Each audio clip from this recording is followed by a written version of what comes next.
no longer than while we live in England. The North End is the oldest continuously settled residential district in the country. After the Puritans settled here, English Tory citizens moved in, and over the years it has been home to African-American freedmen, Jews from Russia, Poland, and Germany. In the mid-19th century, many Irish settled here, and at the close of the 19th century, many Italians moved in following a severe economic downturn in southern Italy. Today, it's a melting pot of different nationalities, but the majority of businesses are still Italian. On our right is the building's Lewis Wharf. As you can see, there's plenty of room to park your yacht. The North End is the second richest district in the city of Boston today.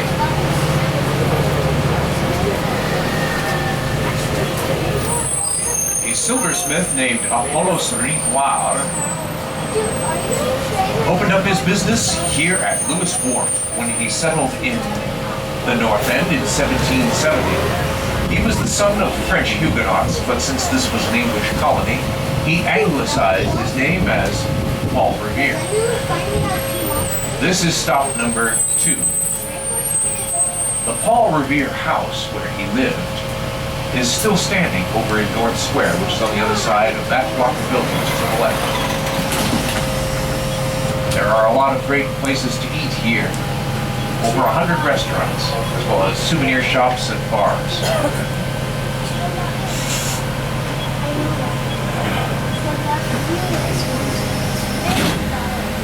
The streets of the North End are very narrow because when it was first settled, the Boston Peninsula was not very suitable for building everywhere. They could only clear away a little bit of land at a time. And so Puritans built their homes and businesses very closely together. This is the widest street by far in the North End.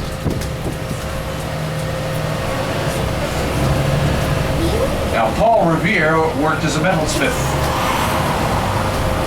He could make gold and silver jewelry, could make tools out of iron and copper, but no one was allowed to coin money. And the coining of currency was a major issue for the colonists because very little legal money was being circulated in the colonies. The colonies did a lot of industry following the 7 Years' War, but the economy was suffering because of the usurious taxes imposed upon them by Parliament. In 1773, the colonists wrote up the Declaration of Rights and Grievances, asserting that as English citizens they had the same rights as anyone living in England, including the right to appoint their own representatives for Parliament, as was the policy over in England. But the Prime Minister refused to even address the grievances. So, in December of 1773, Boston threw the famous Tea Party to protest the tax on tea.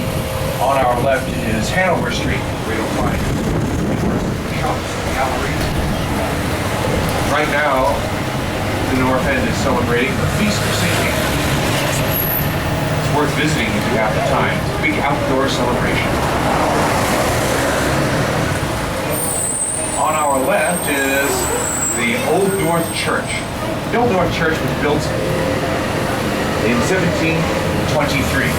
Robert Newman worked as a sexton there, and he was a colleague of Paul Revere.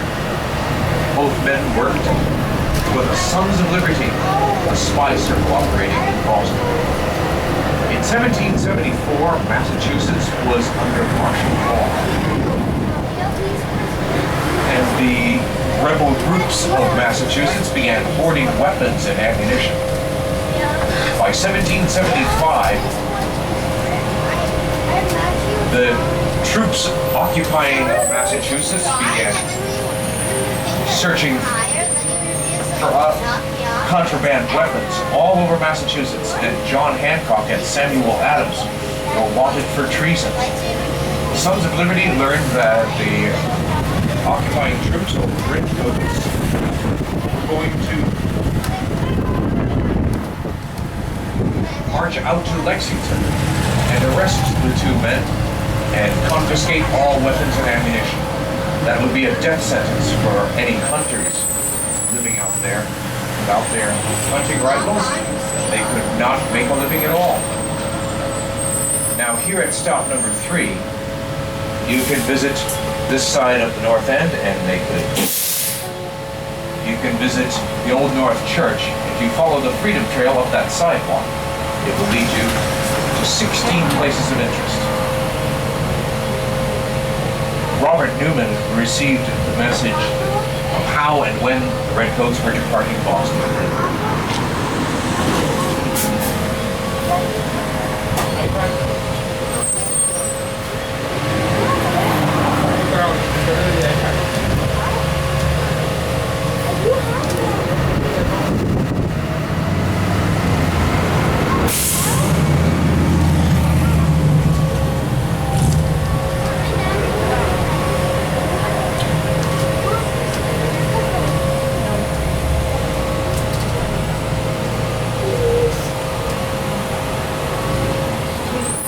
Newman hung 2 lanterns from the steeple of the Old North Church, signaled that the Redcoats were departing, and Paul Revere rode out along with William Dawes on the famous midnight ride to alert the Minutemen out in Lexington. The two were able to pass on the message to Dr. Samuel Prescott, who was allowed to ride out freely after curfew without arousing suspicion.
Military presence in Boston.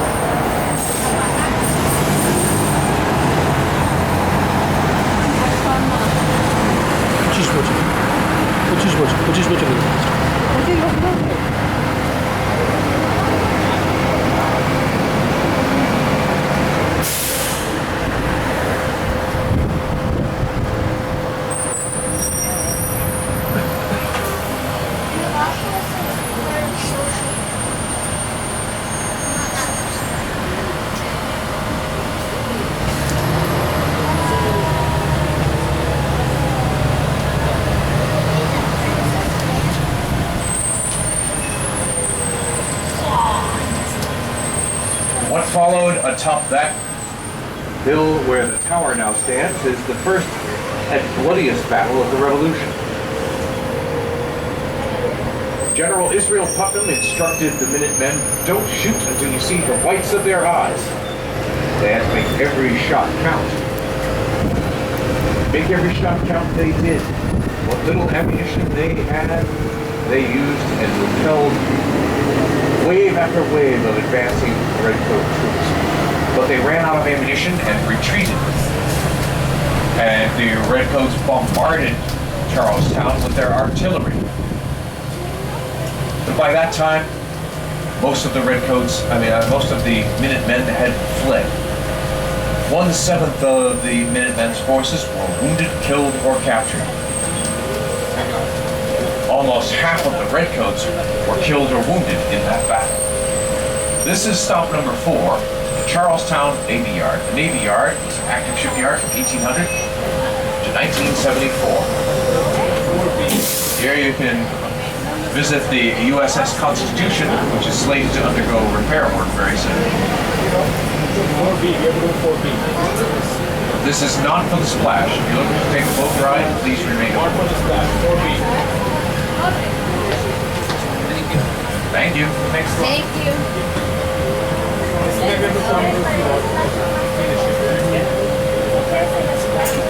Thank you. That's a different company. That's Old Town.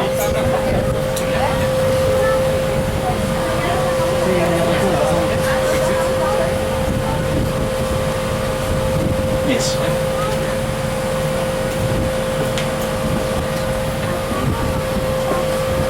Thank you.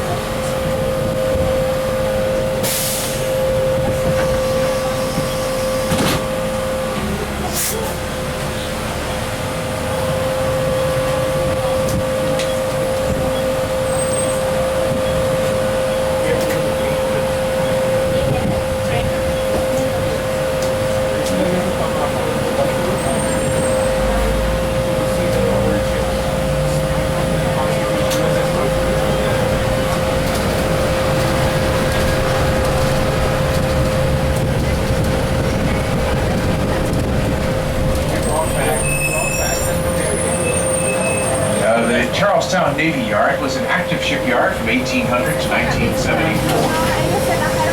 Hi there. Thank you. What'd you say? You have to go 4B.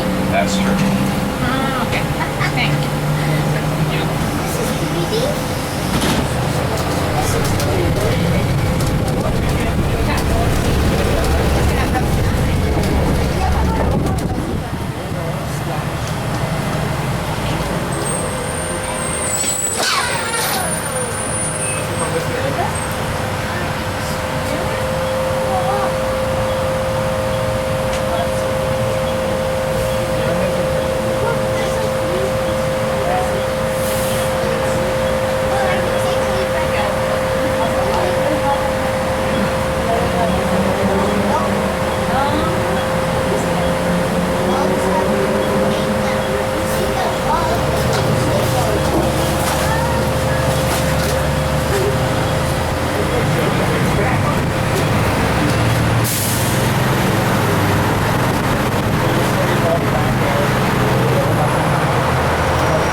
Navy Yard was where the Navy manufactured its rope, using fibers of hemp bound together with pitch.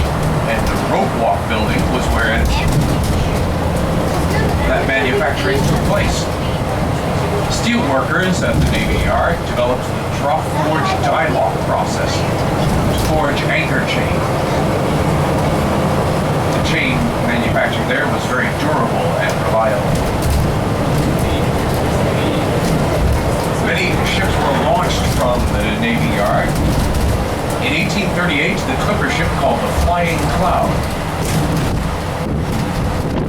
launched from here and sailed from Boston to San Francisco, California in 89 days and 8 hours. The trip took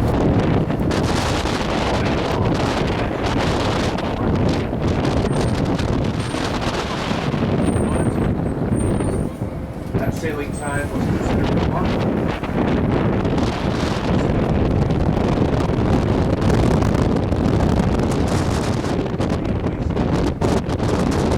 Point for the splash tour.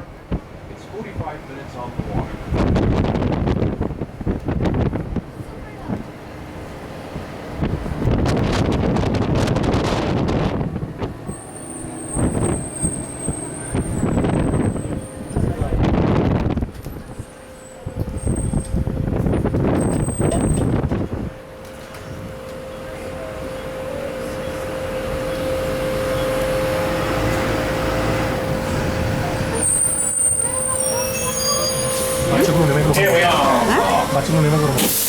ভালো বুঝতে পারছো ওখানটা বসবো চলো ওদিক দিয়ে Thank you. বেশ সময় নেমে যাক সময় নেমে যাক Go guys. নিচে বসবো না উপরে বসবো? ওপরে ওপরে Thank you. Thank you. Don't forget your belongings, folks. এরা মনে আগে থেকে ঘুরছি তো ওখানে কিছু না আমরা নামবো ওটা তো না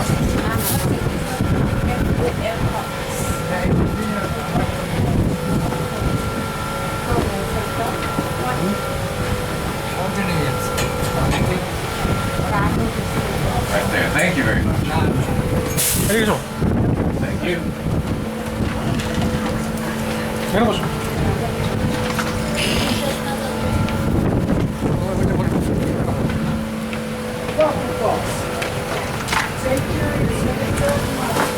Hello.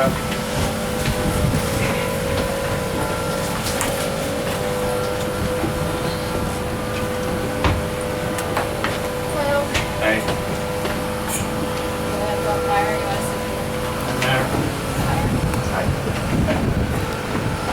Hi. Hi.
Welcome aboard, those of you who have boarded. We hope you've enjoyed your little excursion on the water. Because that's about to change. This is the roughest part of the land tour right now.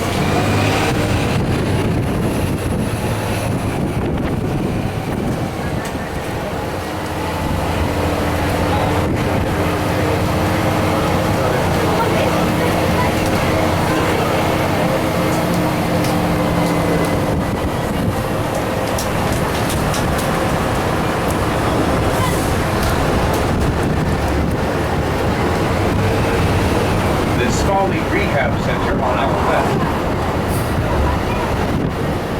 opened in 2013. It opened extra early to accommodate the victims of the Boston Marathon bombings.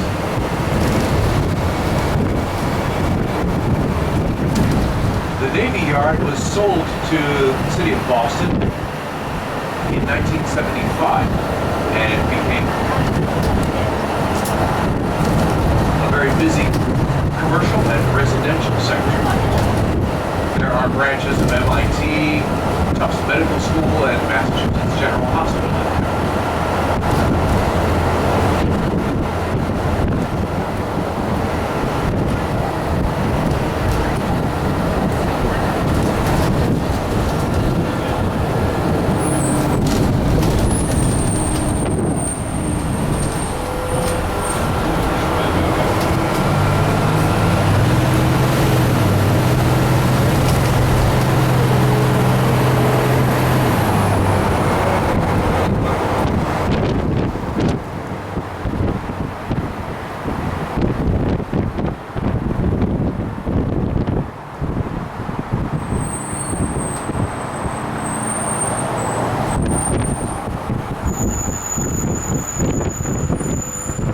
Now on our left is the USS Constitution, the oldest commissioned warship afloat in the world.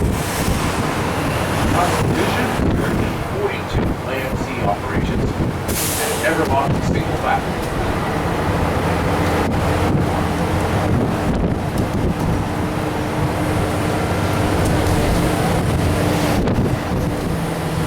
famous battle was against the HMS Guerrière during the War of 1812. At that time, it was still the law in England that anyone born on English soil was subject to conscription into the English military. British naval vessels would raid American ships and deplete their crews by pressing them into the military. The United States, which had just recently gained its freedom, was comprised mostly of citizens born in England. But they intended to change this and end the policy for England to conscript Americans. They went to war. The Guerrière and the Constitution met off the coast of Nova Scotia. Captain Isaac Hull ordered the crew to sail full speed ahead at the Guerrière. Facing the enemy full front made the Constitution a narrow target. It was harder to hit than close range.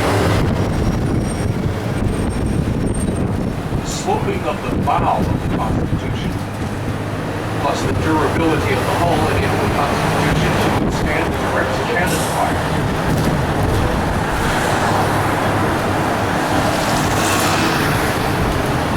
Thus 18-pound cannonballs seemed bouncing off the hull harmless.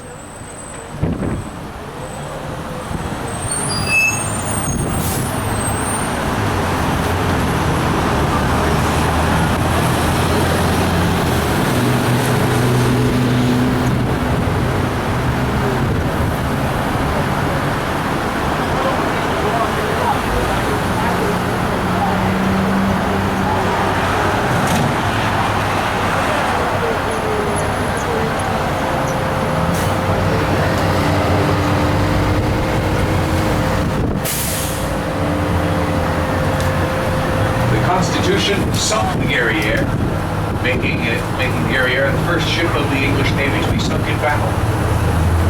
The closest the Constitution ever came to destruction was when it was slated for demolition in 1927, when a fundraiser started by school children saved her from the wrecking yard.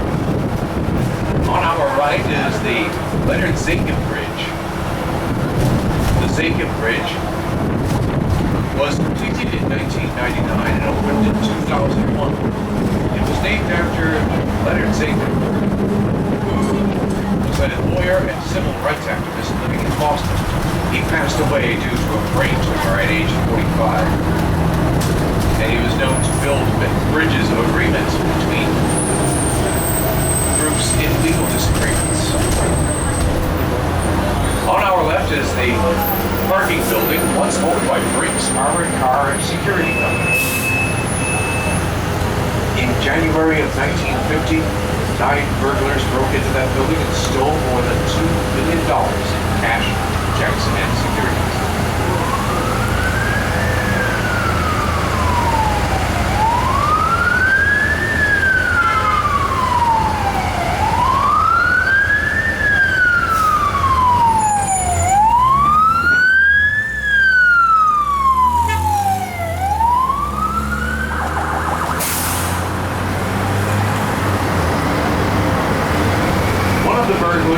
Feared for his life as the years went by. Members of the underworld were looking to kill him for his share of the money.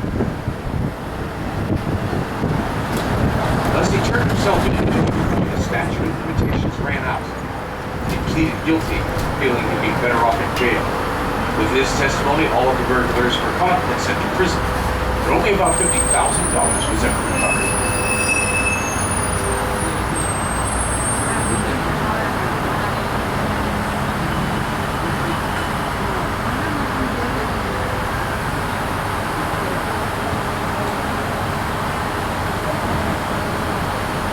See the Leonard Zakin Bridge again on our right, and up ahead is stop number 5, which is the TV Garden.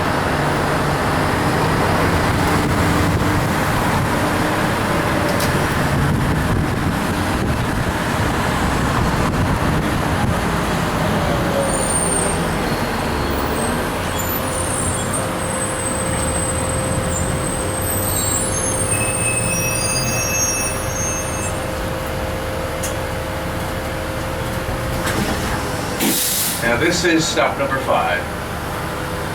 The Boston Bruins and the Celtics play here. This street is excessively wide because an elevated track was built above us.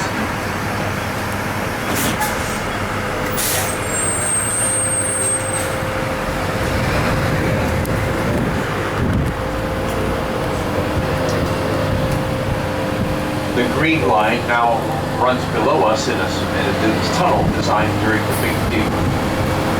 Up on our right is the statue of Bobby Orr, shown as he looks when he scored the winning goal in the Stanley Cup games in May of 1970.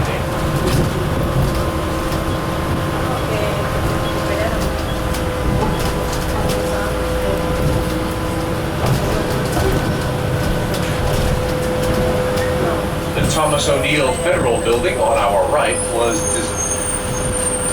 named after Tip O'Neill, whose personal office was in there. Tip O'Neill served in the House of Representatives for 4 presidential administrations, and he was Speaker of the House during part of that time.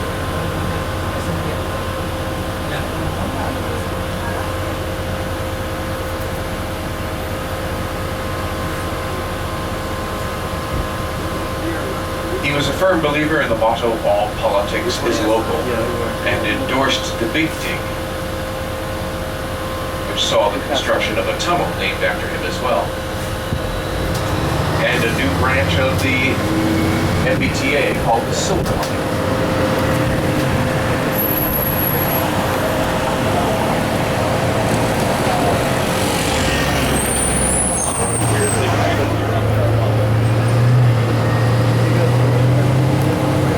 On our right is the Hurley building, built for the Department of Mental Health. It was featured in the movie The Departed in 2005. Next door to it is the Edward Brook Courthouse, built in 1995. The smallest city block is on our left. That one building makes up 1 block.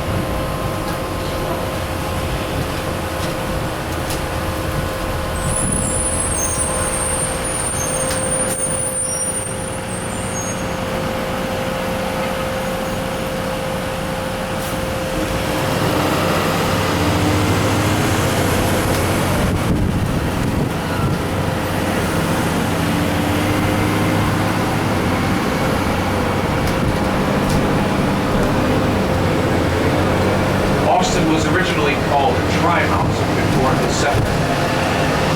A lone individual named Reverend William Blackstone settled on the land before the Puritans did. Reverend Blackstone was the namesake of Blackstone Block on our left, also called Blackstone Block. It's the oldest commercial district in the city, and it was where Benjamin Franklin's family ran a candle company.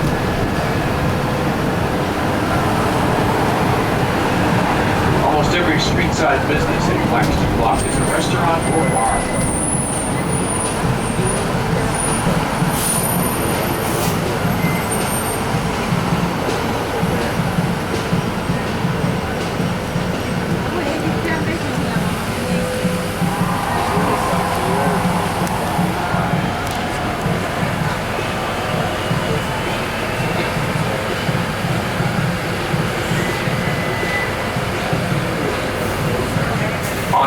Is also the famous Faneuil Hall, one of the 4 most visited sites in the country.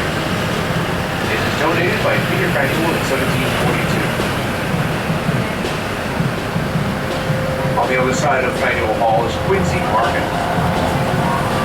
named after Josiah Quincy, one-time mayor of Boston and also a cousin of John and Samuel Adams.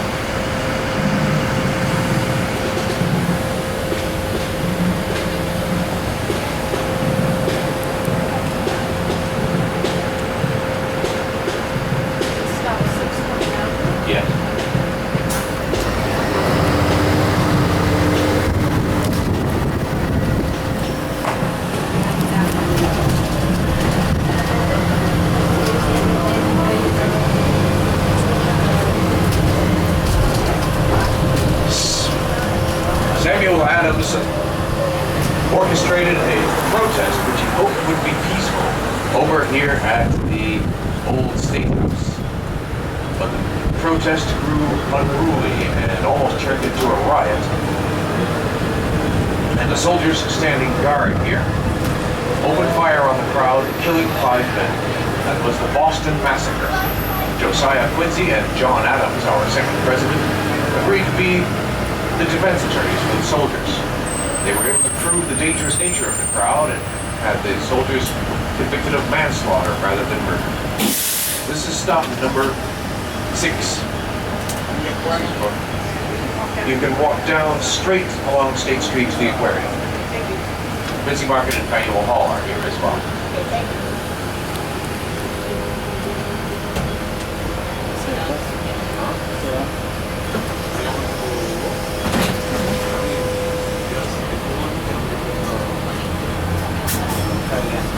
Pay.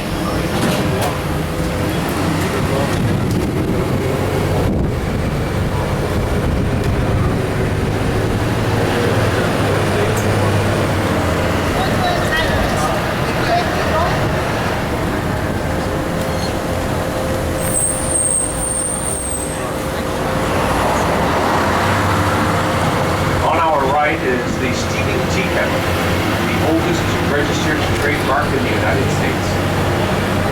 It was trademark of the Oriental Tea Company.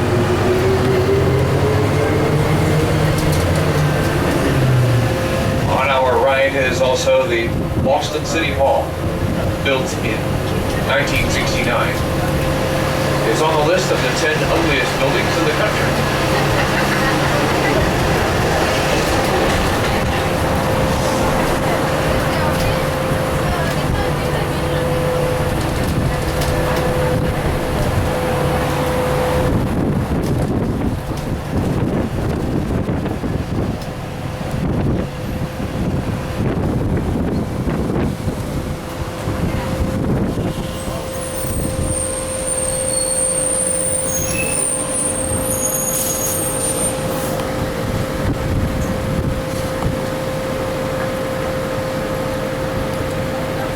We are currently in Scully Square.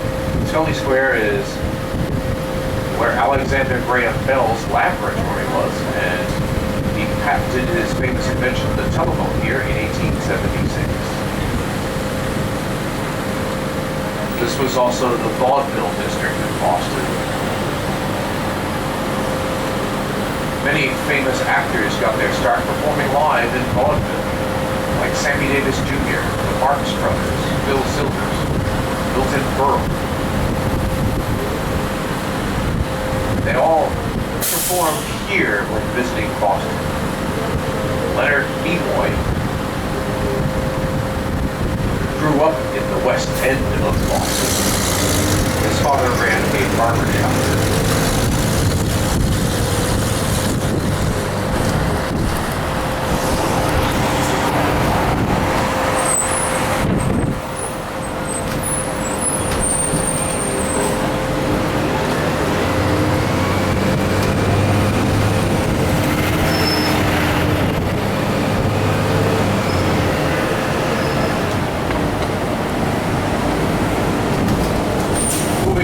West End. On our left is property owned by Massachusetts General Hospital. The West End was a thickly settled residential neighborhood where thousands of middle-class Bostonians lived contentedly.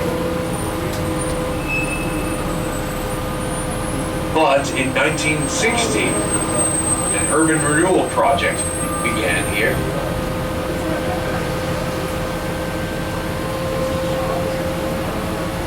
And thousands of people were coerced out of their homes so that the buildings could be demolished and even the streets would be rearranged for the construction of new legislative buildings. One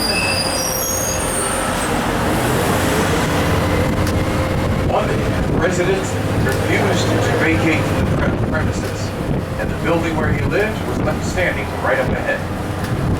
The elevated track of the Green Line was built right alongside that building. When it was demolished during the Big Dig, while ironically, that building was protected under a conservation policy because it's over 100 years old.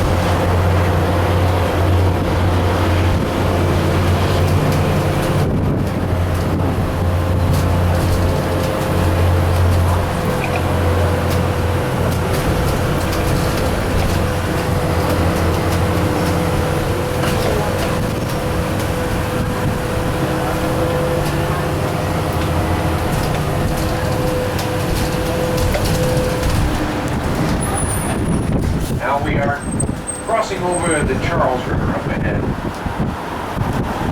The Charles River used to be a saltwater basin. When the tide came in from the Atlantic Ocean, waters would rise, flooding the land around it.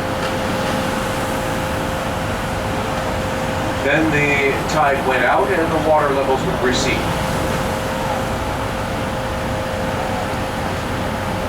Numerous landfill projects were implemented on both sides of the Charles River to raise the land to block the tidal waters from receding, from rising and receding, making the land a lot more stable and more suitable for building. In 1908, the Craigie Dam was built, beginning the river's conversion into a freshwater basin.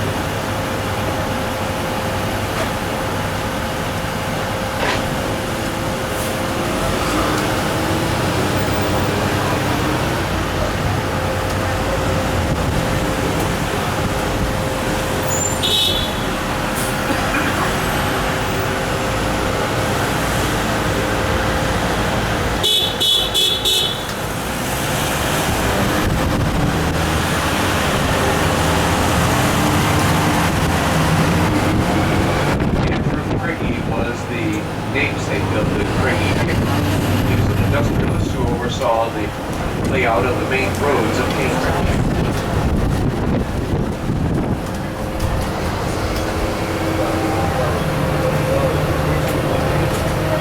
On our right is the Boston Museum of Science. The Boston Science Museum opened there in 1851.